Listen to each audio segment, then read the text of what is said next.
Hello दोस्तों, आप सभी का स्वागत करती हूँ झारखंड जीके क्लासेस में। आज के क्लास में हम लोग झारखंड का इतिहास में झारखंड में अंग्रेजों का प्रवेश के महत्वपूर्ण प्रश्न उत्तर को देखेंगे।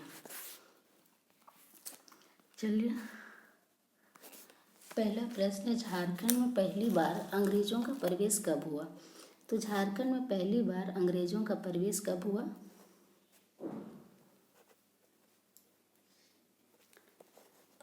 इसका आंसर हो जाएगा बी, 1767 ईस्वी में। अगला प्रश्न, अंग्रेजों के झारखंड में पहली बार प्रवेश किस क्षेत्र में हुआ? तो अंग्रेजों के झारखंड में पहली बार प्रवेश किस क्षेत्र में हुआ? इसका आंसर हो जाएगा बी, सिंहभूम क्षेत्र में। और ये क्वेश्चन 7वीं से 10वीं जेपीएससी में पूछा गया है। जब अंग्रेजों का प्रवेश झारखंड में हुआ था, उस समय कोल्हान क्षेत्र पर जो शासक था वो शासक थे। पोराहाट क्षेत्र में सिंह शासक और धालभूम में ढाल शासकों का शासन था। अगला प्रश्न, किस ईस्वी में ईस्ट इंडिया कंपनी ने मिदनापुर क्षेत्र में अधिकार स्थापित किया? तो किस ईस्वी में ईस्ट इंडिया कंपनी ने मिदनापुर क्षेत्र में अधिकार स्थापित किया?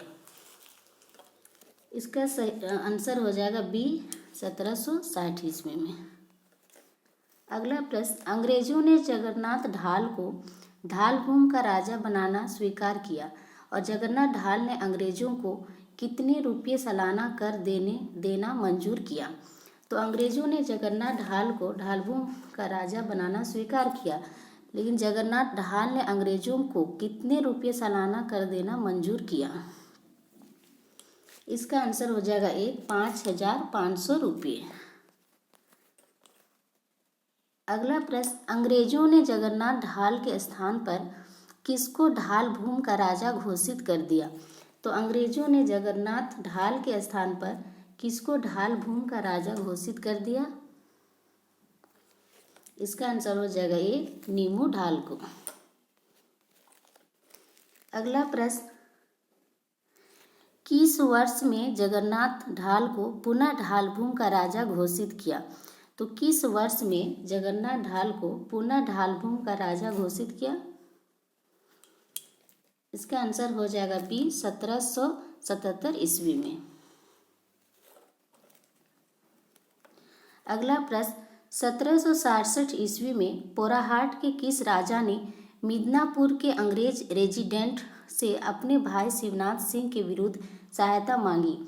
तो 1767 ईस्वी में पोराहाट के किस राजा ने मिदनापुर के अंग्रेज रेजिडेंट से अपने भाई शिवनाथ सिंह के विरुद्ध सहायता मांगी?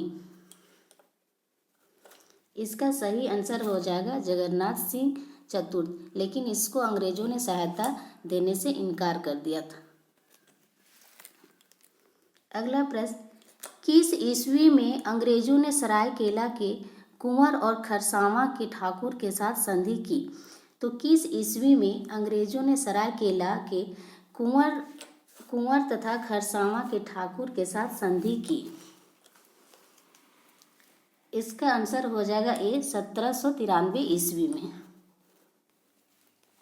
अगला प्रश्न, सरायकेला राज्य की स्थापना किसके द्वारा की गई? सरायकेला राज्य की स्थापना किसके द्वारा की गई? इसका सही आंसर हो जाएगा सी, विक्रम सिंह। और बागदेव ने किस राज्य की स्थापना की है?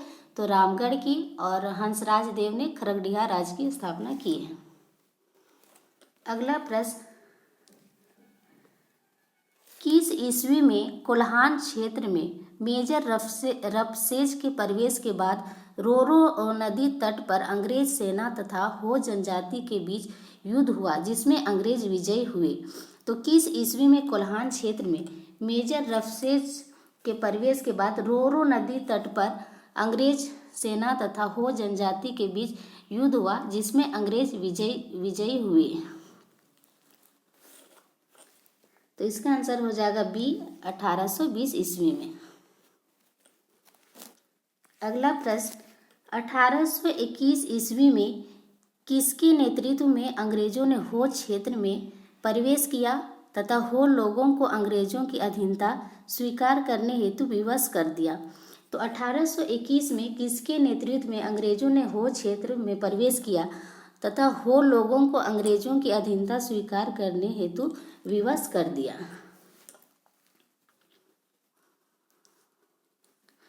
इसका सही आंसर हो जाएगा बी, कर्नल रिचर्ड ने।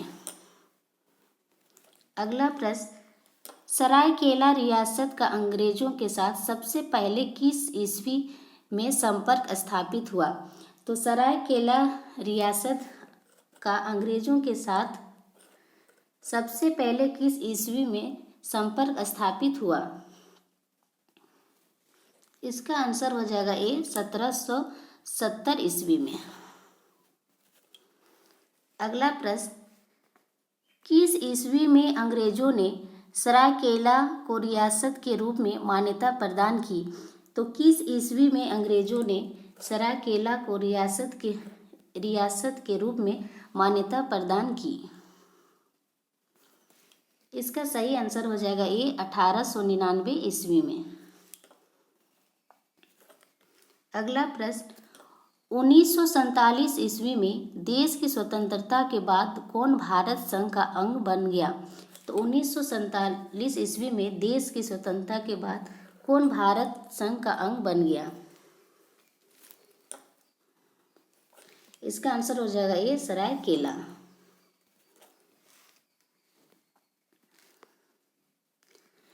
1771 ईस्वी में अंग्रेजों के छोटा नागपुर में प्रवेश के समय यहाँ का राजा कौन था? जब 1771 ईस्वी में अंग्रेजों के छोटा नागपुर में प्रवेश के समय यहाँ का राजा कौन था? तो इसका सही आंसर हो जाएगा सी, दर्पनाथ सिंह। अगला प्रश्न, 1771 ईस्वी में छोटा नागपुर के राजा दर्पनाथ सिंह ने अंग्रेजों के साथ मित्रता करने के पश्चात पटना काउंसिल को कितने रुपये सालाना कर देना स्वीकार किया? तो 1771 ईस्वी में छोटा नागपुर के राजा दर्पनाथ सिंह ने अंग्रेजों के साथ मित्रता करने के पश्चात पटना काउंसिल में कितने रुपये सालाना कर देना स्वीकार किया? इसका आंसर हो जाएगा ए, 12,000 रुपये। अगला प्रश्न, 1773 ईस्वी में रामगढ़, पलामू और छोटा नागपुर खास को मिलाकर किस जिले का गठन किया गया था? तो 1773 ईस्वी में रामगढ़, पलामू, छोटा नागपुर खास को मिलाकर किस जिले का गठन किया गया था? इसका आंसर हो जाएगा सी, रामगढ़ को।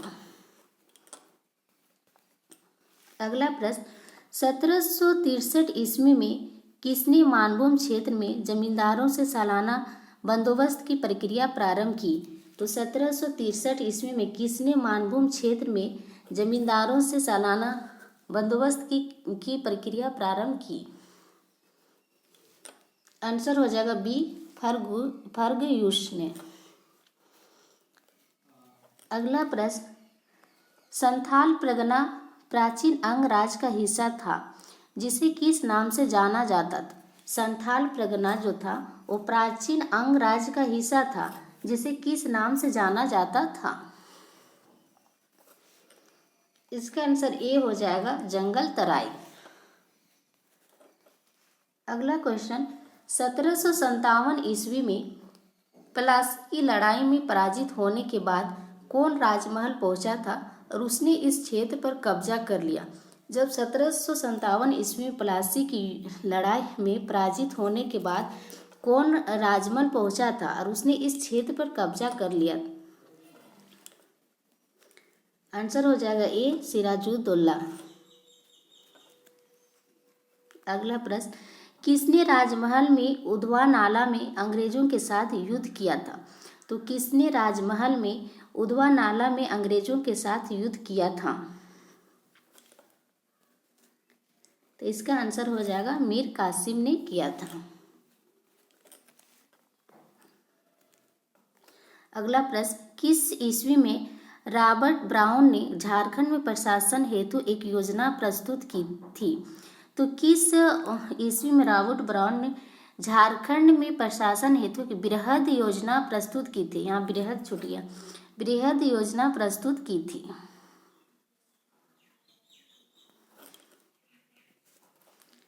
1778 ईस्वी में। अगला प्रश्न, झारखंड क्षेत्र का प्रथम नागरिक प्रशासक कौन था? झारखंड क्षेत्र का प्रथम नागरिक प्रशासक कौन था? इसका आंसर सी हो जाएगा, चैपमैन। अगला प्रश्न, 1763 ईस्वी में किसके नेतृत्व में मीर कासिम के विरुद्ध विजय पश्चात अंग्रेजों ने राजमहल क्षेत्र पर अधिकार कर लिया? तो 1763 ईस्वी में किसके नेतृत्व में मीर कासिम के विरुद्ध विजय पश्चात अंग्रेजों ने राजमहल क्षेत्र पर अधिकार कर लिया? इसका आंसर हो जाएगा बी, मेजर एडम्स ने। अगला प्रश्न, मुगल बादशाह शाह आलम ने कितने लाख वार्षिक में अंग्रेजों को बिहार, बंगाल और उड़ीसा की दीवानी दे दी थी? तो मुगल बादशाह शाह आलम ने कितने लाख रुपये में वार्षिक में अंग्रेजों को बिहार, बंगाल, उड़ीसा की दीवानी दे दी थी? इसका आंसर हो जाएगा ए, 26 लाख रुपये में। आज की क्लास में बस इतना ही, मिलते हैं कल के क्लास में। Thank you.